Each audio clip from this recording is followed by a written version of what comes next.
আপনাদের সাথে একটা ট্যুর না দিলেই না হতো, আসলে একটা ব্লগ না শেয়ার করলে খুবই অপূর্ণতা রেখে যেত আমার জীবনের। আমার বাসায় সব থেকে যে একটা ঘিঞ্জি জায়গা যাকে বলে জ্যাম, হ্যাঁ, তো জ্যামের জায়গা হচ্ছে আমার এই জায়গাটা। এই জায়গায় তার এত বই, আমি যে কি বলবো বলে বুঝাইতে পারবো না। কত রকমের বই, সে যে কত রকমের বই পড়ে তার কোনো শেষ নাই।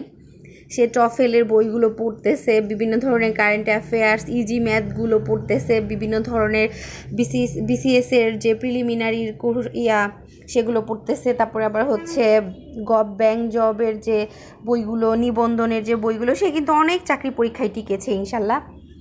সে এখন নিজে নিজে জব হোল্ডার, সে নিজে জব করছেও, কিন্তু তারপরেও তার পড়াশোনা যেন শেষ হচ্ছে না। সে মানে পড়তে খুব পছন্দ করে। দেখেন নিচের অংশে আরও আছে বই, এখানেই শেষ না, মানে কত জায়গায় যে বই। আমার ড্রয়িং রুমটাতে সে তো বইয়ের আড্ডাখানা বসিয়েছে। তো এই জায়গাটুক খুব তার কাছে ধার নিয়ে আমি হচ্ছে আমার ফ্লাওয়ার ভাসটা রেখেছি।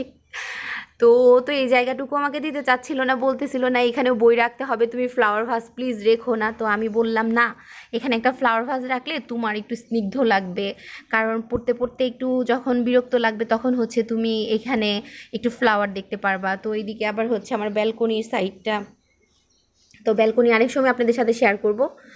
তো ও হচ্ছে এখানে বসে বসে সবসময় পড়ে, সবসময় পড়তে পারে না, অফিস থেকে এসে যতটুকু সময় পায় শুক্র শনিবার সে এইখানে একটু বসে বসে পড়ে। পড়ার জন্য কিন্তু বেশ মুগ্ধ করে একটা জায়গা, খুবই সুন্দর। বাহির থেকে হচ্ছে সম্পূর্ণ ব্যালকনিটা দেখা যায়। তো আরও অনেক অনেক ছোট ছোট কিছু আপনাদের সাথে শেয়ার করব। দেখছেন মানে ওর পড়ার কোনো শেষ নাই।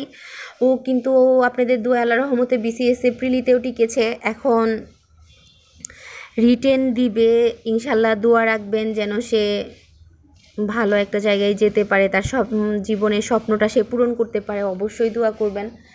তো দেখা যাক কি করা যায়।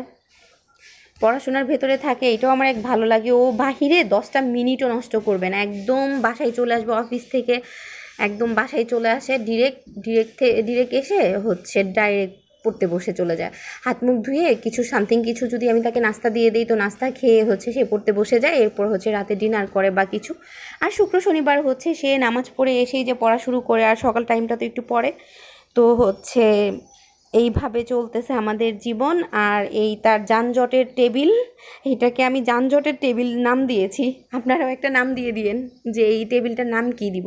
আপনাদের সাথে ট্যুর দেওয়ার জন্য, মানে ব্লগ দেওয়ার জন্য হচ্ছে আমি একটু টুকিটাকি গুছিয়েছি, ও কিন্তু পুরো এলোমেলো করে রাখে।